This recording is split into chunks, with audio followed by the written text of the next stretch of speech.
Hey everyone, I'm Josh Olson. This is my YouTube channel, A Conversation With. I have a special guest. She's worked on major projects for Disney, SeaWorld, Ringling Brothers Circus, and many others around the world. She's also an award-winning author of 3 books of fiction and poetry, 5 children's picture books, and over 30 magazine publications. Today I have a conversation with Stacy Barton. Stacy, how are you? I'm great. Thanks for having me on. And you're in Orlando, correct? That's right. And I haven't been outside yet, but it looks like a beautiful day so far. Yes, it's gorgeous. Blue sky, sun, not too hot yet. Oh, that's great. So let's start back in your college days. You graduated from Westchester University of Pennsylvania. Well, I didn't graduate. I did attend. You attended, okay. I took all the theater, art, dance, and music they'd let me take. And once I took all those classes, I left. And why that decision? um, because I had the opportunity to audition for Sac Theater, and I just didn't feel the burn to get a degree. Okay. Now it probably would have been nice to have had one, but I'm self-taught in all of the careers I've had as an actress, director, writer, book publisher. Well, I'm not a publisher, but having books published. And would you say that SAC Comedy is SAC Comedy Lab, or would you say it is that? now called, Go ahead. it is called Sac Comedy Lab now. When I joined in '84, it was Sac Theater. And that was kind of where I went to college, I guess you could say. I was 19 when I started working at Epcot with Sac Theater. And would you say that was kind of like your big break into the industry, or the stepping stone into the industry? Absolutely. Doing that street theater, we performed on the streets of Epcot, and we would draw a crowd out of nothing. And we would pull people up, and we'd get hundreds of people, and we'd tell stock stories where we'd pull the people from the audience up to be the stars of the show. And that's where I absolutely fell in love with the audience. It's also where I learned how to tell a story in a way that captures people's attention. Okay. And that if you don't make the audience a really important part of your story, if they don't matter to what you're doing, if you're just using them to show off in front of them, they will walk away. Okay. So I learned a lot about themed entertainment in those early years with Sac Theater. It really established me as an audience-centric writer in brainstorms, in charrettes. Anytime that I'm involved in a project, I'm always talking about and thinking about the audience. And that came from those early days in Sac Theater, for sure. And you were at Sac Theater for about 7 years. What came after Sac Theater? Well, that was in the 80s. I did Sac Theater. During the 90s, I was having 4 children. Okay. So that took up most of my time. And it was after that, it was a little bit hard to do theater with 4 kids. So then I started writing in around 98, and then got my first contract with Disney in 2000. So there's a little bit of an employment gap there in the 90s while I was. And then you said you were working for Disney, but you also work for Feld Entertainment. I'm assuming that was Ringling Brothers? Yes. Talk about your experience there, and like some of the things that you did, I guess you could say. Right. So people often will say, well, how do you write a circus? That's where it's helpful to understand what writing is in themed entertainment. It's not just the script. It's not like a film or a television show where you write the script and that's pretty much your involvement. It's really from the beginning to the end. It's the concept. So it was the arc of the story. Where do we put these different acts in the circus? What's the story of the circus? How do we bring that forward? And then of course you do have to write what the ringmaster says, and the shtick that the clowns do. And so it's a lot of narrative treatment before you get to the point of scripting. And in that particular circus, the ringmaster was a magician. So we had a particular overlay on that show So you have the ringmaster and the circus and the clowns and all that per normal. But then on top of that, the ringmaster was a magician, and he did some crazy escape things hanging over the lions. And Oh, cool. it was fun. I'd never worked with a circus before. The acts were, young kids from all over the world, and they were just delightful. And did you travel with them, or did you just purely write it and then they practiced and they went out on their own? Right. So the way that particular situation worked was we developed it from probably May to December. Mm-hmm. And then in December, there was 3 weeks of rehearsals at their space in Tampa. And then when that 3 weeks was over, they went on the road with the show. And you oversaw like rehearsals and... No. I was just a part of the rehearsal process. So if scripts needed to be changed at that point. So up until the rehearsals was when there was back and forth between me and the director and the head of Feld, what they wanted. And during rehearsal, there was continual tweaking until it was just exactly right. But no, I wasn't in charge of anything other than the script at that point. Before then, it was part of the development. So currently, you kind of have a lot of roles. You work with Mad Cow Theater as a consultant, kind of, mm-hmm. And then you work for Disney, and you kind of like freelance on your own. Right. Well, all of my work is contract work. So, and that's been the case pretty much my whole career. It's nice because it allows me the flexibility Mm-hmm. that I needed early on. It allowed me the flexibility to be a mom. And then as time went on, because I also do author books, write literary fiction and poetry and short stories, being able to contract in themed entertainment allowed me to have the freedom to kind of do all of those artistic things that I love. So I've enjoyed a really beautiful career so far, 20 years, going strong, not ready That's to be awesome. done. That's great. But yeah. Let's go through some of these.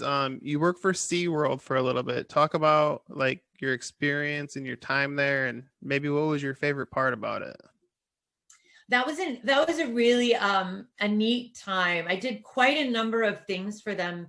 It was after the Blackfin movie had come out, and so they were struggling with the picketers in San Diego, and so they brought me in to create a show that was an educational show.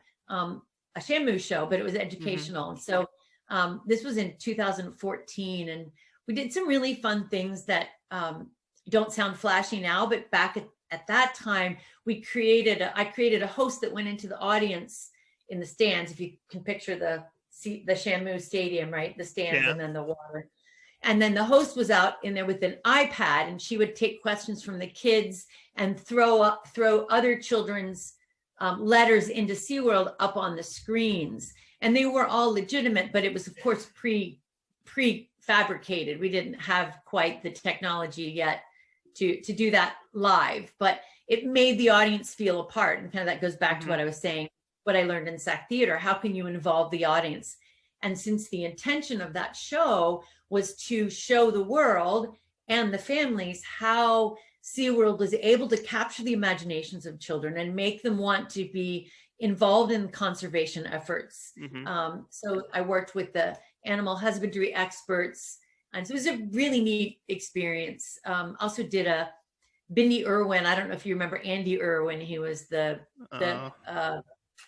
animal dude, but his daughter Bindi, so she's a bit of a celebrity. We created a show that was a hybrid live show for kids in the parks, but they were her webisode audience. Again, this is 2014, right? It would be podcast probably now or video cast, but back then it was webisodes. And so that was fun. She toured all the different parks. And so the kids that were in the show were in the show, they got to cheer and be a part of the what then was on sort of a TV type show. So so you really have to have an open mind, especially with a contract job like yours, because you work for some companies that you could say people don't support, like the circus, as far as like animals go, and SeaWorld. How do you go about that? Do you have an open mind in general? How do you manage that? I always find my emotional connection, my personal emotional Mm-hmm. connection to whatever project that I'm on. And I am an open-minded person. So that isn't a huge struggle for me. I will say that I was able to learn from being on the inside the kind of mindful intentionality there is, you know, on the other side of the spectrum. I Mm-hmm. understand that there are people that are very unhappy about animals being in captivity in that way. And I'm not really here to say yay or nay to that, but No. I was able to see from the people who were working with those animals great love and care. Mm-hmm. So, but any show, any company that I work with, they're going to all have slightly different bend, you know, Yeah. like they're not going to be the same. Disney's very different from Universal, from SeaWorld, from Feld, you know. And so I just listen and I step into the team that I'm working with, and I find my emotional connection to the idea, to what they want to create. And that helps me find the emotional connection to their audience. And then that's what I do, is I connect the audience to the people who've asked me to. That's so cool. You mentioned Disney, so you've been at Disney for over 20 years. What's kept you at Disney? Oh, it's a delightful place to create. They have a very strong creative culture, and they have a very strong production system. I Mm-hmm. personally really love that. There's a strong structure.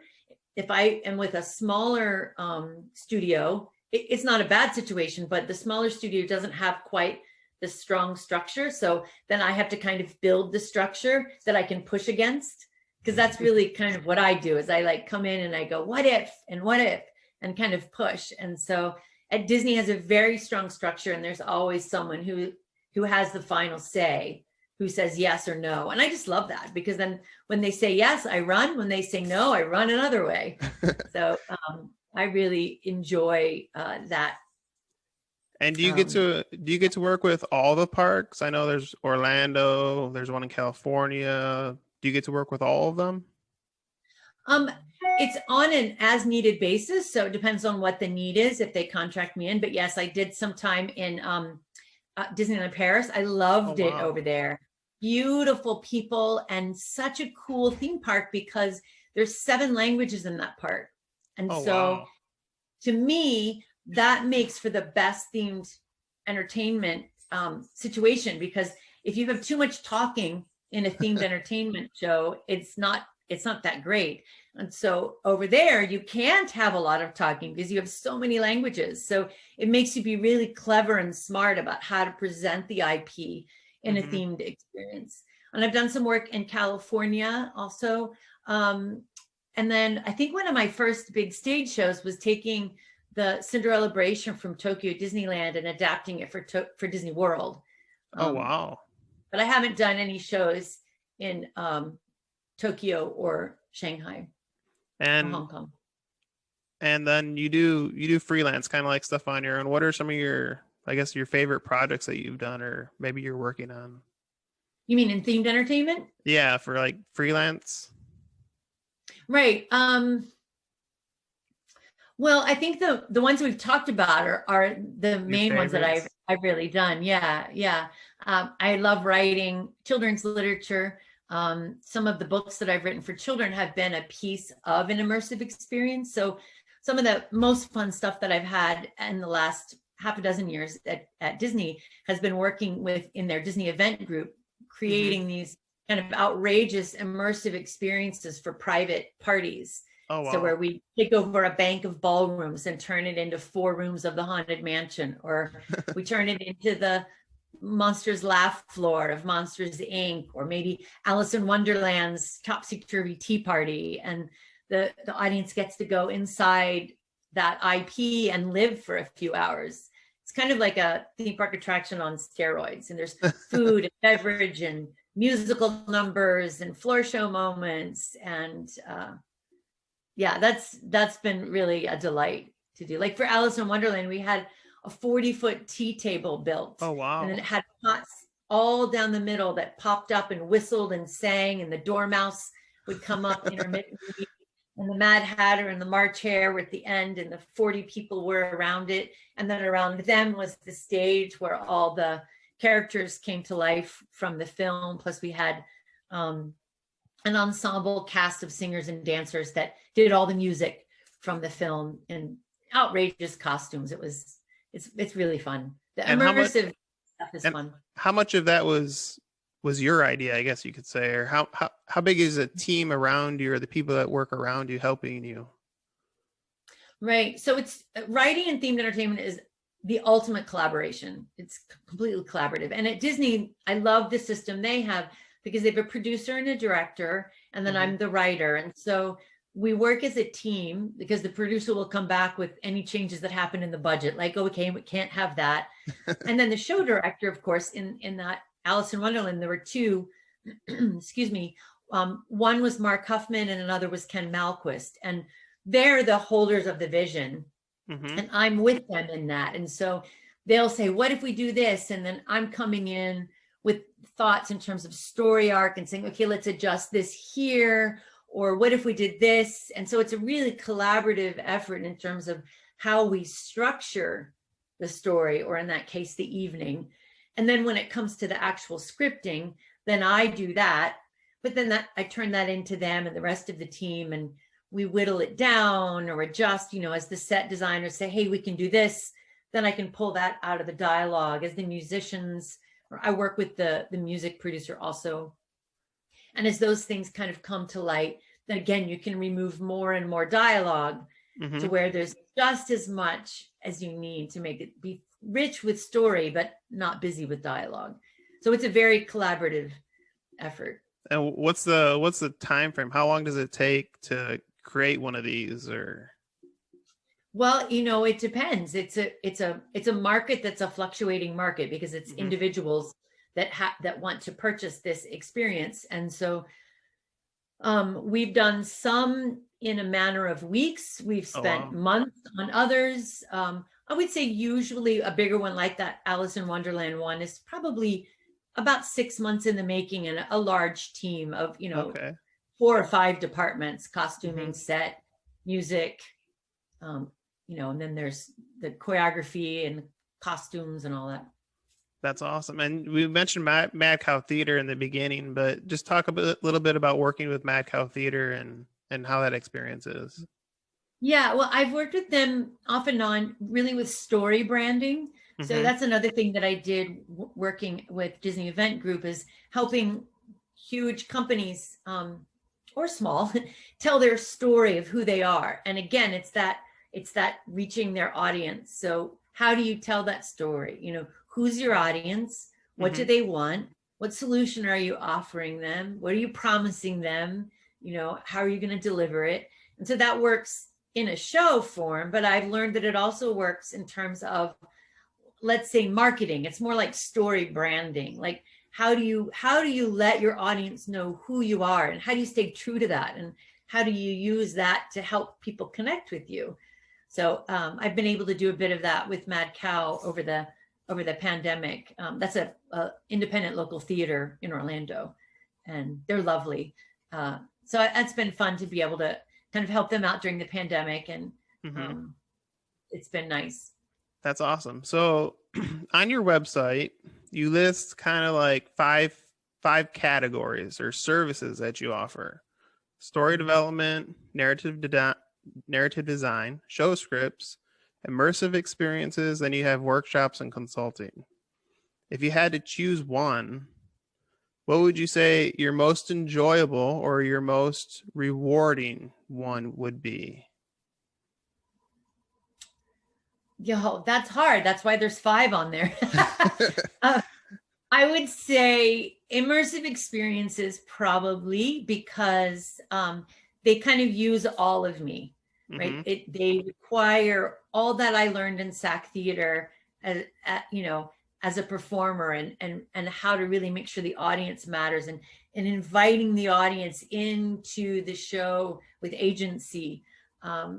And then it also allows me to do scripting, because there's pieces of that, even though there's a lot of improvisation, there's pieces that need to be scripted really carefully. And I love that. And then there's also the need to give the framework for the performers who are going to have to be able to improvise in this immersive environment. And that plays on my improv background so that I can give them a rich backstory and some fun like jokes or bits that they can use when they arise. And then it utilizes my whole storytelling, whatever that is, that whole storytelling vibe that I have, because we have to create, before we get to the script, we have to create, what's the arc of this experience? What's the immersion? What's the promise? How are we delivering it? What are they going to walk away with? So I guess if I had to pick one thing, it would be immersive experiences. Do you kind of use, I know you kind of went through all of them, but do you kind of use at least the first 4 in like most of your projects, like story development, narrative design, show scripts, and immersive, that you kind of like use all of them? Yes, definitely. That's exactly right. So in it, you can have a show script that's maybe a big grand show on a stage, or a spectacular on the water, or a fireworks celebration. And I'm still always looking for the touch points to the audience in those as well. I did the fireworks show for the cast service celebration at Disney, which is the cast members who've been 20, 25 years, 30, 35 years. And again, worked with a show director. That one was Mark Huffman. And the intent behind that was, we looked at, who's this audience? This audience is people that have like spent their career at Disney, and they're like, so that really matters to them. And so what we wanted to do with that fireworks show was you take them on this musical journey that connected the monumental moments in their life with different moments in Disney history. And so even though it was a fireworks show, it ended up being very tender, reaching the audience, that thing that I love the most, for fireworks. And it's been running since 2011. So it must be touching hearts. I hope so anyway. That's awesome. That's great. So I know you have a busy day. I just have a couple more questions for you. Sure. Do you have any advice for students that are maybe looking to get into the creative writing field, you could say? Yes. I think take advantage of, if you are in school, take advantage of the classes available to you. I would suggest, since writing is such a collaborative effort, joining or attending either other kinds of classes or other kinds of meetings. Like if there's a club on campus that's the engineer club for themed entertainment, ask if you can come in and sit and learn about their process. Yeah, absolutely. Because the writer, at least in my experience in themed entertainment, has to have a little bit of knowledge of everything. So I would say be as diverse as you can in what you're learning, and who you interact with. Ask lots of questions. The world is so different now than it was when I started in 2000. There were not many writers. There wasn't a staff writer at Walt Disney World. Oh, wow. I like to say I influenced that by being there for quite a while. And I think what I did was I just took whatever job I could get. I said, yes, can you write this? Well, sure, I'll figure it out. I'll find out how to do that. I'll ask a friend, I'll Google it. Well, in the early days, there wasn't Google, but so I think find places that need your work.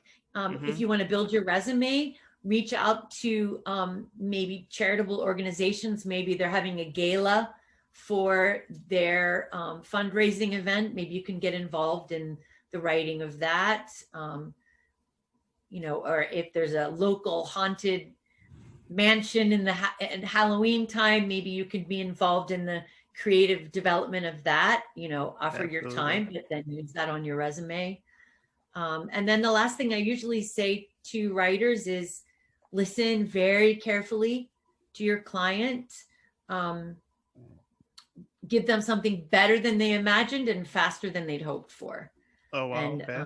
just be easy to work with, and know that writing is a collaborative process in themed entertainment. If you don't like collaborating, if you don't like people to mess with your words, if you don't like people to say, hack off the beginning and start in the middle, or I hate the whole thing, start over, you should consider a different form of writing, because it's a collaborative, and the people around the table are around the table for a reason. Mm-hmm. And if the engineers say you can't have that whole section because we can't facilitate that, then that's stuff you want to know. So then you Yeah. rewrite it. So it's much more about rewriting than writing. I would say that to new writers too. And my last question for you is, if you weren't in the particular field or career that you're in now, what's another career that you could see yourself doing or you've wanted to do? I would love to experiment more with visual art, playing with expression in that form. I do a little bit, in my own for fun. But if I wasn't a writer or maybe a sculptor, I mean, I can't imagine a life that wasn't in some sort of artistry. I just can't, my brain won't do that. But some sort of visual art, maybe clay sculpture or painting, or mixed media, collage, stuff like that. That's awesome. Stacy, thank you so much for taking the time. I do appreciate it. Oh, you're so welcome. Thank you so much for having me on. Yeah, so have a great rest of your Monday. Thank you so much. Thank you. Have a good day yourself. Hey everyone, thank you for watching. Did you enjoy this conversation? Let me know in the comment section below. Don't forget to hit the subscribe button below to be notified of all my conversations. See you again soon.